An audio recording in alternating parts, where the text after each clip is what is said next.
నేటి ధ్యానాంశమునకై లూకా సువార్త 12వ అధ్యాయం 15వ వచనాన్ని చదువుకుందాం. మరియు ఆయన వారితో, మీరు ఏ విధమైన లోభమునకు ఎడమియక జాగ్రత్త పడుడి. ఒకని కలిమి విస్తరించుట వాని జీవమునకు మూలము కాదనెను. యేసు ప్రభువుల వారు దేవుని వాక్యాన్ని బోధిస్తూ ఉన్నప్పుడు చాలా జనసమూహములు ఆయన వెంబడించారు. చాలామంది చాలా అవసరతల నిమిత్తం యేసు ప్రభువుని వెంబడించారు. ఇక్కడ ఈ సందర్భంలో యేసు ప్రభు దగ్గరికి ఒక వ్యక్తి వచ్చి యేసు ప్రభువుని అడుగుతున్నాడు, నా తండ్రి ఆస్తి ఉంది, అయితే ఇవ్వాల్సినటువంటి ఆస్తి నా సహోదరుడు నాకు ఇవ్వడం లేదు, కాబట్టి ఈ విషయంలో నాకు న్యాయం చేయండి. మీరు న్యాయం చేసేటువంటి దేవుడు కదా, వ్యాధుల చేత బాధపడుతున్నటువంటి వారిని బాగు చేశారు కదా, సమస్యల చేత బాధపడుతున్నటువంటి వారి సమస్యలను పరిష్కరించారు కదా. ఇదిగో నా దగ్గర ఈ సమస్య ఉంది, నా కుటుంబంలో ఈ సమస్య ఉంది, ఏంటంటే నా సహోదరుడు నా తండ్రి ఆస్తిని నాకు ఇవ్వడం లేదు. ఆ దినాల్లో యూదులలో ఉన్నటువంటి ఒక ఆచారం ఏంటంటే, పెద్ద కుమారునికి రెండంతల ఆస్తి ఇచ్చేటువంటి వారు. అంటే చిన్న కుమారునికి ఎంత ఆస్తి ఇస్తారో దానికి డబల్గా పెద్ద కుమారునికి ఇచ్చేవారు. ఆవిడ బహుశా అయిన చిన్న కుమారుడేమో, ఆయనకి అది నచ్చలేదేమో, పెద్ద కుమారునికి ఎందుకు ఆస్తి అని. ఏదైతేనేమి ఆయన లైఫ్లో ఈ సమస్య వచ్చింది. యేసు ప్రభు దగ్గరికి వచ్చి ఆయన అడుగుతున్నాడు, నాకు ఈ విషయంలో న్యాయం చేయండి.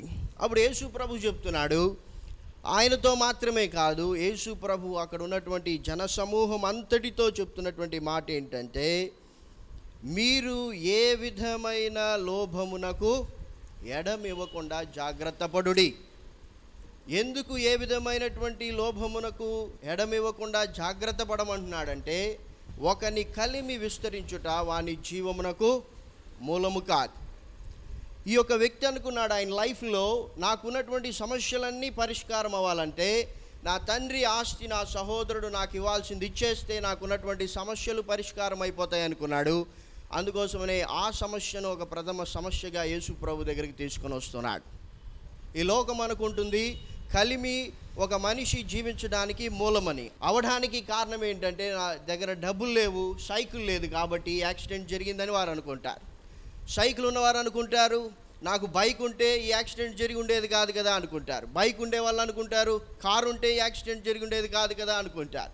కారు ఉండే వాళ్ళు అనుకుంటారు, ఏదో ఇంకా మంచి సొఫిస్టికేటెడ్ కారు ఉంటే యాక్సిడెంట్ అయినా ఎయిర్ బెలూన్స్ బయటకు వచ్చేస్తాయి, అప్పుడు నాకేమైండేది కాదు కదా అనుకుంటారు. అయితే బైబిల్ చెప్తుంది, మరణము తప్పించుట యెహోవా వశం. నువ్వు నడుస్తూ పోతున్నా, కారులో పోతున్నా, ఫ్లైట్లో పోతున్నా, సముద్రంలో పోతున్నా, మనిషి ప్రాణాన్ని కాపాడేవాడు దేవుడే. అది మనం వెళ్తున్నటువంటి వాహనము పై ఆధారపడి ఉండదు. అయితే లోకం అనుకుంటుంది, ఈ లోకంలో ఉన్నటువంటి ప్రతి సమస్యకు పరిష్కారం ఏంటంటే డబ్బులు. కాబట్టి ఈ వ్యక్తి కూడా అదే అనుకున్నాడు. యేసు ప్రభు దగ్గరికి వచ్చాడు. అప్పుడు యేసు ప్రభు అంటున్నాడు, ఒక మనిషి జీవితంలో ఆయనకు కావాల్సినటువంటిది, ఆయన అవసరతలను తీర్చేటువంటిది డబ్బులు కానే కాదు. ఒకని కలిమి విస్తరించడం వాని జీవానికి మూలం కాదు. సరే, ఏది ఒక మనిషిని జీవింపజేయగలుగుతుంది, ఒక మనిషి జీవించడానికి ఏది మూలమని బైబిల్ చెప్తుందని ఈ రాత్రి మనం క్లుప్తంగా ధ్యానం చేస్తే, మత్తయి సువార్త 4వ అధ్యాయం 4వ వచనంలో అక్కడ అపవాదితో యేసు ప్రభు అంటున్నాడు, అందుకాయన మనుష్యుడు రొట్టె వలన మాత్రము కాదు కానీ దేవుని నోట నుండి వచ్చు ప్రతి మాట వలన జీవించునను. కాబట్టి ఒక మనిషి జీవించడానికి కలిమి విస్తరించాల్సినటువంటి అవసరం లేదు. ఈ లోకం అనుకుంటున్నట్లుగా కలిమి ఒక మనిషి జీవింపజేసేటువంటి శక్తి దానికి లేదు. బైబిల్ చెప్తుంది, ఒక మనిషి జీవించాలంటే దేవుని నోట నుండి వచ్చేటువంటి మాట మాత్రమే సహాయపడగలుగుతుంది. ఎలా దేవుని మాట ఒక మనిషిని జీవింపజేయడానికి శక్తి కలిగింది? ఎలా అది జీవింపజేస్తుంది? ఎప్పుడు ఒక మనిషిని దేవుని వాక్యము జీవింపజేయగలుగుతుంది? లేకపోతే ఎప్పుడు ఒక మనిషి జీవితంలో ఆ మనిషి జీవితానికి దేవుని వాక్యము మూలమవుతుంది అని మనం చూసినట్లయితే, అపోస్తులైన పౌలు హెబ్రీ సంఘానికి రాస్తూ ఈ విషయాన్ని వారికి జ్ఞాపకం చేస్తూ ఉన్నాడు. హెబ్రీలకు రాసిన పత్రిక 10వ అధ్యాయం 28వ వచనాన్ని మనం చదువుదాం. నా ఎదుట నీతిమంతుడైన వాడు విశ్వాస మూలముగా జీవించును, కానీ అతడు వెనుక తీసిన ఎడల అతని యందు నా ఆత్మకు సంతోషం ఉండదు. దేవుని వాక్యంలో పాత నిబంధనలో మనం చూస్తాం, కొత్త నిబంధనలో మనం చూస్తాం, నీతిమంతుడు విశ్వాస మూలముగా జీవిస్తాడు. లోకస్తుడు కలిమి మూలముగా జీవిస్తాడని అనుకుంటూ ఉన్నాడు. అది వాస్తవం కాదు. అయితే ఒక మనిషి జీవించడానికి ఏది మూలమో బైబిల్ తెలియజేస్తుంది. యేసుప్రభు ఉన్నాడు, దేవుని నోట నుండి వచ్చు ప్రతి మాట వలన మనిషి జీవిస్తాడు. నీతిమంతుడైన వాడు విశ్వాస మూలముగా జీవిస్తాడు. విశ్వాస మూలంగా ఎలా జీవిస్తాడు నీతిమంతుడు అంటే, మనందరికీ తెలుసు, రోమిలకు రాసిన పత్రిక 10వ అధ్యాయం 17వ వచనంలో వాక్యం సెలవిస్తుంది, కాగా వినుట వలన విశ్వాసం కలుగుతుంది, క్రీస్తుని గురించిన మాటను వినుట ద్వారా విశ్వాసం కలుగుతుంది. కాబట్టి నీతిమంతుడు విశ్వాస మూలంగా జీవించాలంటే ఆ విశ్వాసాన్ని ఒక మనిషికి ఏది కలిగిస్తుంది అంటే దేవుని వాక్యం కలిగిస్తుంది. యేసు ప్రభు చెప్పినటువంటి మాట ఇక్కడ నెరవేర్చబడుతుంది, ఆయన నోటి మాట వలన మనిషి జీవిస్తాడని. ఎప్పుడు మనిషి జీవిస్తాడంటే, యేసు ప్రభు అన్నాడు యోహాను సువార్తలో మనం చూసినట్లయితే, యోహాను సువార్త 6వ అధ్యాయం 57వ వచనాన్ని మనం చదువుదాం. జీవము గల తండ్రి నన్ను పంపెను గనుక నేను తండ్రి మూలముగా జీవించుచున్నట్లే నన్ను తినువాడును నా మూలముగా జీవించును. నీతిమంతుడు విశ్వాస మూలంగా జీవిస్తాడు. అయితే ఆ నీతిమంతుడు విశ్వాస మూలంగా జీవించడం అంటే ఏంటి, అది ఎలా సాధ్యం అంటే, ఇక్కడ యేసుప్రభు చెప్తున్నాడు, నేను నా తండ్రి మూలముగా జీవిస్తున్నా. నా అంతటా నేను జీవించడం లేదు, నా అంతటా నేను మాట్లాడడం లేదు, నా అంతటా నేను నాకు నచ్చిన క్రియలు చేయడం లేదు. పరలోకమందున్నటువంటి తండ్రి చిత్త ప్రకారం నేను మాట్లాడుతున్నాను. నా క్రియలు పరలోకమందున్నటువంటి తండ్రిని పోలి ఉన్నాయి. నేను చేస్తున్నటువంటి పనులు ఆయన యొక్క చిత్తము చొప్పున నేను చేస్తున్నానని యేసు ప్రభు చెప్పారు. ఒక మనిషి క్రీస్తు ఏ విధంగా దేవుని మూలంగా జీవించాడో ఆ విధంగా విశ్వాసి దేవుని మూలంగా జీవించాలంటే నా శరీరమును తినాలని యేసు ప్రభు చెప్తున్నాడు. దేవుని వాక్యము ఆయన శరీరానికి సాదృశ్యంగా ఉంది. ఆ శరీరాన్ని అనగా ఆ వాక్యమైనటువంటి శరీరాన్ని మనం తింటే తప్పితే మన జీవితాల్లో విశ్వాస మూలముగా మనము జీవించలేం. సరే, ఎందుకు ఒకని కలిమి విస్తరించుట వాని జీవానికి మూలం కాదు? ఏంటి రీజన్? మన కళ్ళెదుట కనిపిస్తున్నటువంటి ఈ ప్రపంచంలో ప్రతి సమస్యకు ఒక సొల్యూషన్ ఓన్లీ త్రూ మనీ అన్నటువంటిది చాలా సాధారణంగా మనకు కనిపిస్తుంది.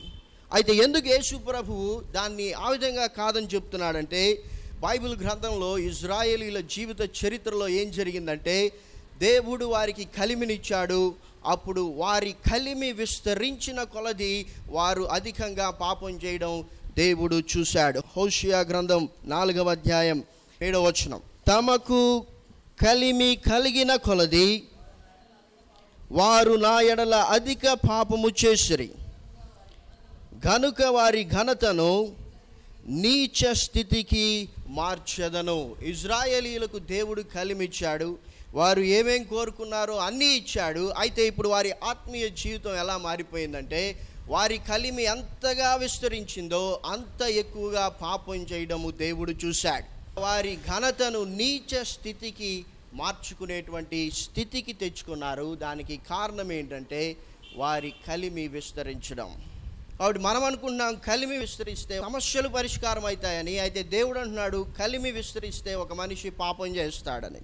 సో మనిషి చేసినటువంటి ఆ యొక్క పాపాన్ని బట్టి దేవుని యొక్క ఉద్దేశము మనిషి జీవితంలో నెరవేర్చబడటం లేదు. దేవుడు ఇజ్రాయేలును ఘనపరచాలనుకున్నాడు, అభివృద్ధి చేయాలనుకున్నాడు, దీవించాలనుకున్నాడు. ఈ లోకంలో అన్నిటికంటే వారిని ఉన్నతమైనటువంటి స్థితిలో పెట్టాలనుకున్నారు. అయితే ఆ ప్రణాళికలన్నిటి నుండి ఇజ్రాయేలీలు పడిపోవడానికి కారణం ఏంటని దేవుడు చెప్తున్నాడంటే, వారికి దేవుడిచ్చినటువంటి ఘనమైనటువంటి స్థితిని ఇప్పుడు నీచ స్థితికి దేవుడే స్వయంగా మార్చేటువంటి పరిస్థితి వారి జీవితాల్లోనికి ఎందుకు వచ్చాయంటే, వారి కలిమి విస్తరించిన కొలది వారు అధిక పాపం చేశారని వాక్యం సెలవిస్తోంది. సో కలిమి విస్తరించినప్పుడు ఒక మనిషి ఎక్కువ పాపం చేసే అవకాశం ఉంది. ఎక్కువ పాపం మనిషి ఎందుకు చేస్తాడంటే దాని కింది వచనంలో మనం చూస్తాం. 4వ అధ్యాయం 8వ వచనంలో, నా జనుల పాపములను ఆహారముగా చేసుకొందురు గనుక జనులు మరి అధికముగా పాపము చేయవలనని వారు కోరుదురు.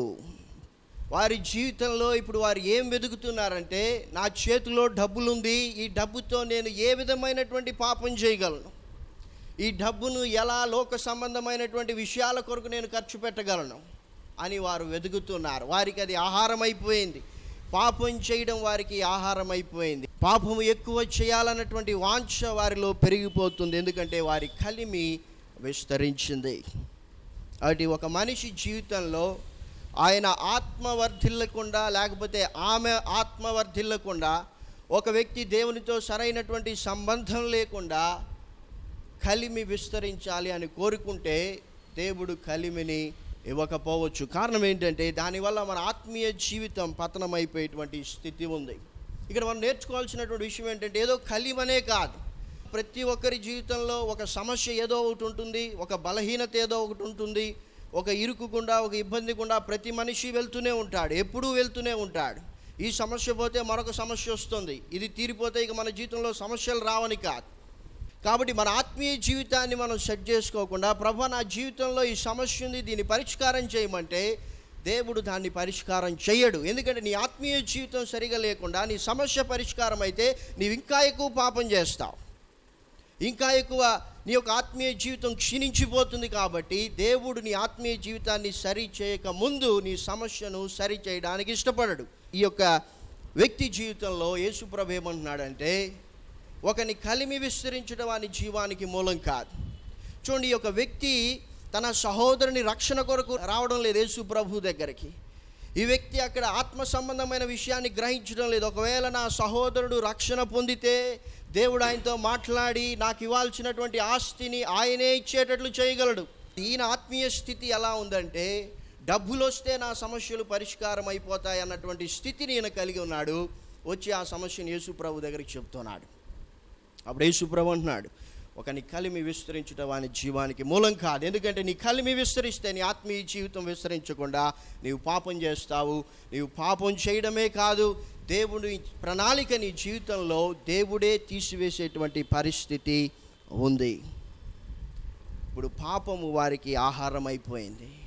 అయితే దేవుని వాక్యం చెప్తుంది, మనము దేవుని వాక్యాన్ని తినుట ద్వారా జీవిస్తామని. ఒకటి రాత్రికాల సమయం ముందు ఒకసారి మన జీవితాలను మనం పరిశీలన చేసుకోవాలి. దేనికోసం మనం క్రీస్తు దగ్గరకు వస్తున్నాం? నీ కనిపిస్తున్నటువంటి సమస్యల కోసం క్రీస్తు దగ్గరికి రావడం మంచి విషయమే. ఆ యొక్క వ్యక్తి గుర్తించాడు, యేసు ప్రభు ఈ సమస్యను పరిష్కారం చేయగలని గుర్తించాడు. యేసు ప్రభు దగ్గరకు వచ్చాడు. నీ జీవితంలో ఉన్నటువంటి సమస్యకు పరిష్కారం అని నువ్వు తెలుసుకోవడం చాలా ఉత్తమమైనటువంటి విషయం, చాలా మంచిదే. యేసు ప్రభు దగ్గరికి వచ్చావు. అయితే యేసు ప్రభు దగ్గరికి వచ్చినటువంటి నిన్ను యేసు ప్రభు సరి చేస్తున్నాడు. ఏమంటున్నాడంటే, అతనితో అంటున్నాడు, నీ కలిమి విస్తరిస్తే, నీ సహోదరుడు ఇవ్వాల్సిన ఆస్తి నీకు ఇస్తే నీ సమస్య పరిష్కారం కాదు. నీ లైఫ్లో అర్థం చేసుకోవాల్సిన విషయం ఏంటంటే, నీవు విశ్వాస మూలముగా జీవించడం నేర్చుకోవాలి. అప్పుడు ఒకవేళ మనము సమస్యల కొరకే ప్రార్థన చేస్తూ ఉంటే, నీ జీవితంలో ఉన్నటువంటి కష్టాల కొరకే యేసు ప్రభువును వెంబడిస్తూ ఉంటే యేసు ప్రభు సహాయం చేయలేనటువంటి పరిస్థితి. ఎందుకంటే ఆయన నీ ఆత్మీయ జీవితాన్ని సరిచేయాలని చూస్తూ ఉన్నాడు. దేవుడు మనల్ని చూసినప్పుడు ఆయన మన పైరూపమును చూసేటువంటి దేవుడు కాదు, చూడడని వాక్యం చెప్తుంది. ఆయన మనిషి అంతరంగాన్ని చూసేటువంటి దేవుడని వాక్యం చెప్తోంది. కాబట్టి దేవుడు మన కష్టాలు, ఇరుకులు, ఇబ్బందులను ఆయన చూసి మనకు మన ఆత్మీయ జీవితాన్ని సరి చేయకుండా వాటిని సహాయం చేసేవాడు కాదు. అవును, మనం కష్టాల్లో ఉంటే ఆయన బాధపడతాడు. అవును, ఆయన కూడా మనతో పాటు వాటిని చూస్తాడు, చూడడని కాదు. అయితే అన్నిటికంటే ముఖ్యంగా నీ ఆత్మీయ జీవితాన్ని దేవుడు సెట్ చేయాలనుకుంటున్నాడు. ఒక యవనస్తుడు యేసు ప్రభు దగ్గరికి వచ్చాడు. ప్రభువా, పరలోక రాజ్యానికి వారసుడు అవ్వాలంటే నేనేం చేయాలి? నా దగ్గర అన్నీ ఉన్నాయి, డబ్బులు ఉన్నాయి. ఆయన అనుకున్నాడు, నేను దేవుని వాక్యాన్ని చక్కగా అనుసరిస్తున్నా చిన్నప్పటి నుంచే. అప్పుడు యేసు ప్రభు ఆయన లైఫ్లో ఉన్నటువంటి కొదువను చెప్పాడు. అప్పుడు దేవుడు మనల్ని చూసినప్పుడు మన ఆత్మీయ జీవితంలో ఉన్నటువంటి కొదువులను చూస్తాడు. మనం యేసు ప్రభు దగ్గరికి ఎందుకు వెళ్తామంటే ఈ లోక సంబంధమైనటువంటి విషయాల్లో ఏవేవి కొదువుగా ఉన్నాయో వాటిని దేవుని దగ్గరికి తీసుకుని వెళ్తాం. అయితే దేవుడు ఏం చేస్తున్నాడు అంటే మన ఆత్మీయ జీవితంలో ఉన్నటువంటి కొదువులను చూస్తూ ఉన్నాడు. కాబట్టి ఆ సమస్యలను పరిష్కారం చేయడానికి దేవుడు శక్తిమంతుడే. అయితే దానికంటే ముందు మన ఆత్మీయ జీవితాలను ఆయన పరిష్కరించాలని కోరుతూ ఉన్నాడు. ఆయన శరీరాన్ని అనగా ఆయన వాక్యాన్ని మనం తిన్నప్పుడు ఆయన మూలముగా జీవిస్తామని యేసు ప్రభువుల వారు చెప్తూ ఉన్నారు. అది మనం ఏం తింటూ ఉన్నాం? ఆత్మీయ జీవితంలో ఏం తింటూ ఉన్నాం? పాపాన్ని ఇంకా తింటూ ఉన్నామా, లేకపోతే దేవుని వాక్యాన్ని తింటూ ఉన్నామా అని మనల్ని పరిశీలన చేసుకోవాలి. మనం తింటే కానీ దేవుని వాక్యం ఎలాంటిదో మనకు అర్థం కాదు. ప్రతి పండు తీయగానే ఉంటుంది, అవునా కాదా? మామిడి పండు ఎలా ఉంటుంది, అరటి పండు ఎలా ఉంటుంది, జామ పండు ఎలా ఉంటుంది, ఏ ఫ్రూట్ అయినా తీయగానే ఉంది. ఎలా ఉందంటే తీయగా ఉంది అంటాం. అడిగినా తీయగా ఉందా లేదా అని అడుగుతాం, అంతేగాని కారంగా ఉంది అంటామా? అనం. తీయగా ఉందా లేదా అంతే. మామిడి పండు తీపే, అరటి పండు తీపే, ఇంకే పండు అయినా తీపే అని ఒక పండు తిని ఊరికనే ఉంటామా మనము? ఎందుకంటే ఆ తీపి వేరు, ఈ తీపి వేరు, తీయదనమే, కానీ అది వేరు ఇది వేరు. కాబట్టి దాన్ని తింటే తప్పితే మనకది అర్థం కాదు. కాబట్టి దేవుని వాక్యాన్ని మనం రుచి చూచి తెలుసుకోవాలని దేవుడు కోరుతున్నాడు. ఎప్పుడు నీ జీవితంలో విశ్వాసం మూలంగా నీవు జీవించగలుగుతావంటే ఆయన వాక్యాన్ని నువ్వు తినాలి. ఆయన వాక్యాన్ని తినే అనుభవం నీ జీవితంలో లేకపోతే దేవుడు ఉత్తముడని, ఆయన రుచి కలిగినటువంటి దేవుడని నీ జీవితంలో నీవు తెలుసుకోలేవు. రుచి చూచి యెహోవాను తెలుసుకొనుడని దావీదు భక్తుడు అంటూ ఉన్నాడు. ఆయన మంచితనము కలిగినటువంటి దేవుడని దావీదు ఎప్పుడు తెలుసుకున్నాడంటే ఆయన రుచి చూచినప్పుడు. పేతురు రాస్తూ ఉంటున్నాడు, ప్రభు దయాళుడని మీరు రుచి చూచిన ఎడల వాక్యమైనటువంటి పాలను మీరు అపేక్షించుడి. ఎందుకు మన జీవితాల్లో, మన ఆత్మీయ జీవితాలకు ఎదుగుదలకు అవసరమైనటువంటి వాక్యం అన్నటువంటి పాలను మనం అపేక్షించడం లేదంటే ఇంకా మన జీవితాల్లో ప్రభు దయాళుడు అన్నటువంటి విషయాన్ని రుచి చూడలేదు. ఆ రుచిని చూడనప్పుడు మనము విశ్వాస మూలముగా జీవించలేము. దావీదు లైఫ్లో ఆయనకి 2 అనుభవాలు ఉన్నాయి. ఆయన దేవుని వాక్యాన్ని రుచి చూచినప్పుడు ఆయన ఇచ్చినటువంటి 2 స్టేట్మెంట్స్ చెప్తున్నాడు. 119వ కీర్తన 103వ వచనాన్ని మనం చదువుదాం. ఇక్కడ దావీదు భక్తుడు దేవుని వాక్యాన్ని రుచి చూచాడు. ఆయనకి దేవుని వాక్యం ఎలా అనిపించిందో ఆయన చెప్తూ ఉన్నాడు. నీ వాక్యములు నా జిహ్వకు ఎంతో మధురములు, అవి నా నోటికి తేనె కంటే తీపిగా నున్నవి. దావీదు లైఫ్లో దేవుని వాక్యాన్ని ఆయన రుచి చూచినప్పుడు ఆయనకు వచ్చినటువంటి రుచి ఏంటంటే దేవుని వాక్యములు ఆయన జిహ్వకు ఎంతో మధురములుగా అనిపించాయి. మన జీవితాల్లో మధురములుగానే అనిపించడం లేదు, ఎందుకంటే ఇంకా రుచి చూడలేదు దాన్ని. చాలాసార్లు మనం అనుకుంటాం ఆ పండును చూసే అది బాగలేదని మనము నిర్ణయించేస్తాం. అది తీయగా ఉండదని అప్పుడే పక్కన పెడతాం, దాన్ని కోసి ఇంకా రుచి చూడలేదు, కానీ ముందుగానే ఆ పండును చూసి చెప్పేస్తున్నాం. మనం అనుకుంటున్నాం వాక్యం మనకు తెలుసు, ఏముందండి బైబిల్లో ఆదికాండంలో ఆదాం గురించి ఉంది, ప్రకటనలో యేసుప్రభు వచ్చేదాని గురించి ఉంది, మధ్యలో దావీదు ఉన్నాడు, కొత్త నిబంధనలోనికి వస్తే పౌలు ఉన్నాడు. చాలామంది అనుకుంటారు బైబిల్లో ఏముంది, బైబిల్ ఒకసారి చదివేశాం అర్థమైపోయింది, ఇంకా తెలుసుకోవాల్సింది ఏముంది అని అంటూ ఉన్నారు. ఏ విధంగా ప్రతి పండుకు ఒక తీపి ఉందో, ఒక తీయదనం ఉందో, అదేవిధంగా పరిశుద్ధ గ్రంథమైనటువంటి బైబిల్లో ఉన్నటువంటి వాక్యాన్ని నీవు చదువుతున్నప్పుడు ఒక్కొక్కసారి ఒక్కొక్క వాక్యము ఒక్కొక్క పండులో ఉన్నటువంటి రుచిని నీకు అనుగ్రహిస్తుంది. హల్లెలూయా. ఒకసారి అది నీకు మామిడి పండు తీయగా అనిపిస్తుంది, ఇంకొకసారి అదే వాక్యము నీకు జామ పండులో ఉన్నటువంటి తీయదనాన్ని అందిస్తుంది. బైబిల్ గ్రంథంలో ఉన్నటువంటి ప్రత్యేకత అదే.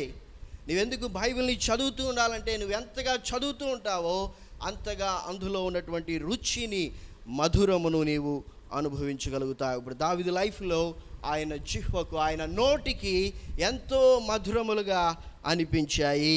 ఆయన అంటున్నాడు, అవి నా నోటికి తేనె కంటే తీపిగా ఉన్నాయి.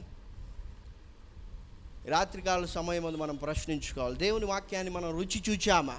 రుచి చూస్తే నీ లైఫ్లో దేవుని వాక్యాన్ని రుచి చూడడం వల్ల నీ ఎక్స్పీరియన్స్ ఏంటి, నువ్వు ఏం చెప్పగలవు?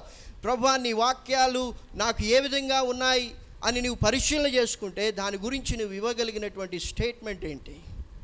చాలామందికి కారంగా ఉన్నాయి, అందుకే చదవడం లేదు. చాలామందికి చేదుగా ఉన్నాయి, అందుకే దూరం పెట్టేస్తున్నారు. చాలామంది దాన్ని చూస్తూనే చెప్పేస్తున్నారు అందులో ఏమీ లేదని, అందుకే దాని దగ్గరికి రావడం లేదు. ఆయన లైఫ్లో దేవుని వాక్యాన్ని ఆయన ఎలా రుచి చూచాడంటే మరొక స్టేట్మెంట్ దావీదు అంటున్నాడు. 63వ కీర్తన 4-5 వచనాలను మనం చదువుదాం. నా మంచము మీద నేను జ్ఞాపకము చేసుకొని రాత్రి జాముల యందు నేను ధ్యానించున్నప్పుడు క్రొవ్వు మెదడు నాకు దొరికినట్లుగా నా ప్రాణము తృప్తి పొందుచున్నది. ఉత్సహించు పెదవులతో నా నోరు నిన్ను గూర్చి గానము చేయుచున్నది. దావీదు లైఫ్లో ఉత్సహించు పెదవులతో దేవుని నామాన్ని స్తుతించేటువంటి అనుభవంలోనికి ఆయన ఎప్పుడు వెళ్ళాడంటే, ఆయన రాత్రి కాలమందు దేవుని వాక్యాన్ని ధ్యానిస్తున్నాడు. దేవుని వాక్యాన్ని ధ్యానించటంలో ఆయన ప్రాణము తృప్తి పొందిందని ఆయన సెలవిస్తున్నాడు. ఆ మాట ఈ రాత్రి మనం ఎంతమంది చెప్పగలం? ప్రభా నీ వాక్యం ద్వారా నా ప్రాణము తృప్తి పొందుతూ ఉంది అని ఎంతమంది మనం చెప్పగలం? ఆయన చెప్తున్నటువంటి పోలిక ఏంటంటే, క్రొవ్వు మెదడు దొరికినట్లుగా ఆయన ప్రాణము తృప్తి పొందుతుందంట. నేను అనుకుంటా బహుశా దావీదుకు క్రొవ్వు మెదడు అంటే ఇష్టమేమో, అందుకే ఆయన దాన్ని పోల్చి చెప్తున్నాడు. ప్రతి మనిషికి చికెన్ అంటే ఇష్టమే, కానీ దాంట్లో కొన్ని ముక్కలంటే ఇష్టం ఉంటుంది. కొంతమందికి మెడ ముక్కలంటే ఇష్టం, పెట్టంగానే అవన్నీ ఏరుకునేస్తారు. కొంతమందికి ఎముకలంటే ఇష్టం, సో ఎముకలతో ఉన్న మాంసం ఏరుకుంటారు. కొంతమందికి ఓన్లీ మాంసం అంటేనే ఇష్టం, ఎముకలంటే ఇష్టం ఉండదు, అవి తీసుకుంటారు. కొంతమందికి రాళ్ళ గుండెలు, ఇంకా మటన్లో కూడా అలా ఉంటాయి, వెరైటీస్. అయితే నేను అనుకున్న దావీదు ఎందుకు ఈ పోలికను పోలుస్తున్నాడంటే, ఆయనకు క్రొవ్వుతో కూడినటువంటి మెథడ్ అంటే ఆయనకి ఇష్టమేమో, అందుకే ఆయన అంటున్నాడు అది దొరికినట్లుగా నా ప్రాణము తృప్తి పొందుతోంది. కానీ నీ అనుభవం ఏంటి? రాత్రి మనం ఏం చెప్పగలం? ప్రభా నీ వాక్యము నాకు ఈ విధంగా ఉంది అని మనం చెప్పగలమా? చికెన్ బిర్యానీ అంటే ఇష్టం ఉన్నటువంటి వాళ్ళు, ప్రభా నీ వాక్యము చికెన్ బిర్యానీ కంటే నాకు ఎంతో ఇష్టమైందని చెప్పగలమా? ఇంకా మనం రుచి చూడలేదు. ఒకటి మన లైఫ్లో రుచి చూచింది ఏంటంటే డబ్బుని రుచి చూచాం. మనకు కనిపిస్తుంది ఏంటంటే డబ్బుతో పనులు జరిగిపోతాయని మనం అనుకుంటూ ఉన్నాం. డబ్బు ఉంటే ఈ సమస్య పరిష్కారం అయిపోతుంది, డబ్బు ఉంటే ఈ రోగం బాగైపోతుంది, డబ్బు ఉంటే అసలు ఈ యొక్క కష్టమే నా జీవితంలో రాదన్నటువంటిది మనం అనుకుంటున్నాం, దాన్నే రుచి చూస్తున్నాం. అయితే ఆత్మీయ జీవితంలో దేవుని వాక్యం సెలవిస్తుంది, ఆయన వాక్యాన్ని రుచి చూచుట ద్వారా నీతిమంతుడైనటువంటి వాడు విశ్వాస మూలంగా జీవిస్తాడు.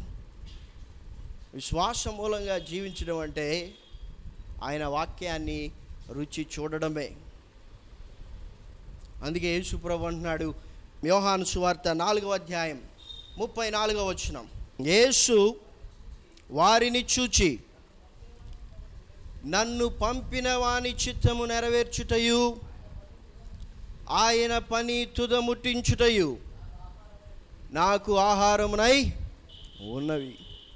యేసు ప్రభు శిష్యులు ఆయన ఆకలిగా ఉన్నాడని వెళ్ళి ఆహారం తీసుకొని వచ్చారు. యేసు ప్రభుతో అంటున్నారు, ప్రభు ఆహారం తెచ్చాం, ఇంకా తినడానికి వెళ్దాం రా అంటే, అప్పుడు యేసు ప్రభు అంటున్నాడు, నా ఆహారం ఈ లోక సంబంధమైనటువంటిది కాదు, పరలోకమందున్నటువంటి తండ్రి చిత్తాన్ని నెరవేర్చడం, ఆయన నాకు అప్పగించినటువంటి పనిని తుదముట్టించడం నా ఆహారం. ఆ ఆహారం నేను తినకుండా, అది చేయకుండా ఈ లోక సంబంధమైనటువంటి ఆహారాన్ని నేను తీసుకునని యేసు ప్రభులు వారు వారితో చెప్తూ ఉన్నారు. యోబ్ అంటూ ఉన్నాడు, ఇంగ్లీష్ భాషలో ఆ వాక్యం చాలా చక్కగా ఉంది. I have esteemed his words more than my necessary food.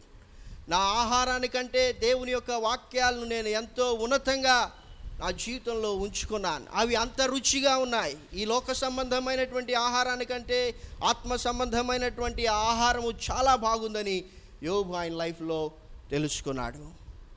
ఏం భుజిస్తున్నాం? ఏంటి మన ఆహారం? మన ఆత్మీయ జీవితం ఏ ఆహారం చేత పోషించబడుతూ ఉంది అని మనం పరిశీలన చేసుకోవాలి. యోహాను సువార్త 6వ అధ్యాయం 27వ వచనం, క్షయమైన ఆహారం కొరకు కష్టపడకుడి కానీ నిత్య జీవము కలుగజేయు అక్షయమైన ఆహారము కొరకే కష్టపడుడి. మనుష్య కుమారుడు దాన్ని మీకు ఇచ్చును, ఎందుకై తండ్రి అయిన దేవుడు ఆయనకు ముద్ర వేసి ఉన్నాడని చెప్పాను. అప్పుడు యేసు ప్రభులు వారు చెప్తున్నారు, ఎందుకు ఈ లోక సంబంధమైనటువంటి ఆహారం కోసం కష్టపడతారు? ఎందుకు ఈ లోక సంబంధమైనటువంటి ధనము కోసం మీరు కష్టపడతారు? ఎందుకు ఈ లోక సంబంధమైనటువంటి కలిమి విస్తరించాలని మీరు ప్రయాసపడుతున్నారు? ఇవేవి కూడా మీ సమస్యలను పరిష్కారం చేయవు. ఆత్మ సంబంధమైనటువంటి ఆహారమైనటువంటి వాక్యం కొరకు కష్టపడండి. ఈ వాక్యమును అనుగ్రహించడానికే దేవుడు నన్ను పంపించాడు. వాక్యంగా నేను వచ్చాను, నన్ను తినండి, నన్ను తినివాడు నిత్య జీవం కలిగినటువంటి వాడు, ఇక వాడు ఎన్నటికీ ఆకలి కొనడు. దేవుని వాక్యాన్ని తినేవాని జీవితంలో జరిగేటువంటి అద్భుతమైనటువంటి ఒక గొప్ప మిరాకిల్ ఏంటంటే, నీ సమస్యలు పరిష్కారం అవుతాయని కాదు, ఇంకేదో డబ్బులు వస్తుందని కాదు. అక్కడ జరిగేటువంటి ఆత్మ సంబంధమైనటువంటి గ్రేటెస్ట్ మిరాకిల్ ఏంటంటే, ఇక మళ్ళా ఆయన తిరిగి ఆకలి కొనడు. అంటే ఈ లోక సంబంధమైనటువంటి ఆశలు ఆ వ్యక్తికి రాకుండా ఉంటాయి. హల్లెలూయా. అప్పుడు నీ లైఫ్లో నీకు వస్తున్నటువంటి చెడు ఉద్దేశాలు కావచ్చు, చెడు ఆలోచనలు కావచ్చు, చెడు కోరికలు కావచ్చు, చెడ్డ మాటలు కావచ్చు, ఏవైనా కావచ్చు, అవి నీ జీవితంలో మానిపోవాలంటే దానికి ఒకటే మూలం ఏంటంటే దేవుని వాక్యం. దేవుని వాక్యాన్ని తింటే తప్పితే తిరిగి లోక సంబంధమైనటువంటి ఆశ నీకు కలగకుండా ఉండదు. ఒకటి మన జీవితాలను ఒకసారి మనం పరిశీలన చేసుకుందాం. ఏ ఆహారాన్ని మనం తింటున్నాం?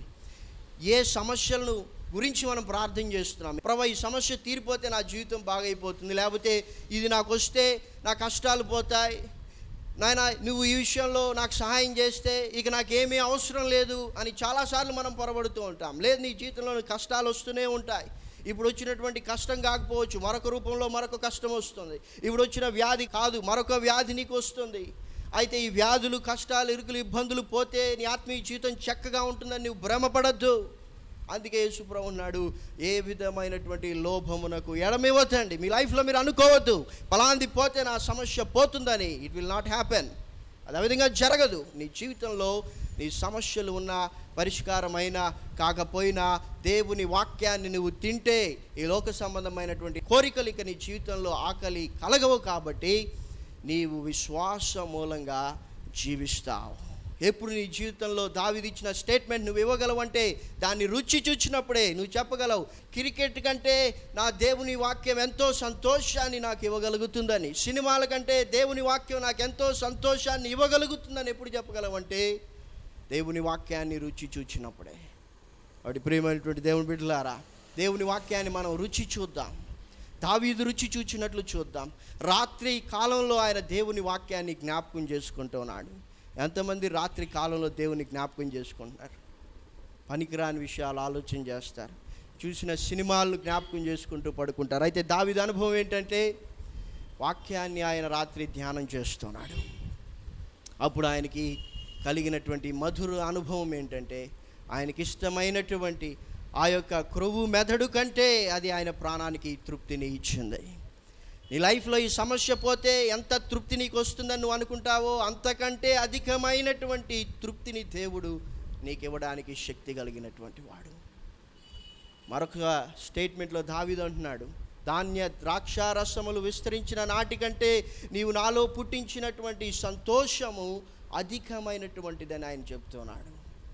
నువ్వు అనుకుంటున్నావు ఈ సమస్య పోతే నాకు సంతోషం అని. అయితే ఆ సంతోషమే కాదు దేవుడు నీకు ఇవ్వాలనుకుంటున్నది, దానికంటే అధికమైనటువంటి సంతోషం దేవుడు నీకు ఇవ్వాలని కోరుకుంటున్నాడు. నీవు అనుకుంటున్నటువంటి తృప్తి కాదు, దానికంటే ఇంకా తృప్తిని దేవుడు ఇవ్వాలని కోరుకుంటూ ఉన్నాడు. కాబట్టి మనము కలిమి కాదు మన జీవితాల్లో సమస్యలకు పరిష్కారం అని తెలుసుకుందాం. దేవుని వాక్యమే ప్రతి సమస్యకు పరిష్కారం అని గ్రహిస్తూ తీర్మానం చేద్దాం. ప్రతిరోజు మనం తింటూ ఉన్నాం దేవుని వాక్యాన్ని, ఎంత మనం తింటూ ఉన్నాం, ఎంత ఈరోజు మనం రుచి చూచాం అన్నటువంటి ప్రశ్న వేసుకుంటూ రాత్రి పడుకునేటప్పుడు జ్ఞాపకం చేసుకుందాం. ఈరోజు చదివినటువంటి లేకపోతే ఈరోజు రుచి చూచినటువంటి వాక్యము నీ ఆత్మీయ జీవితానికి ఎంత తృప్తినిచ్చింది. ఒకవేళ తృప్తి లేకపోతే మళ్ళా తిరిగి బైబిల్ చదువుదాం, ఎందుకంటే అది నీ జీవితంలో తృప్తిని ఇవ్వడానికి శక్తి కలిగినటువంటిది.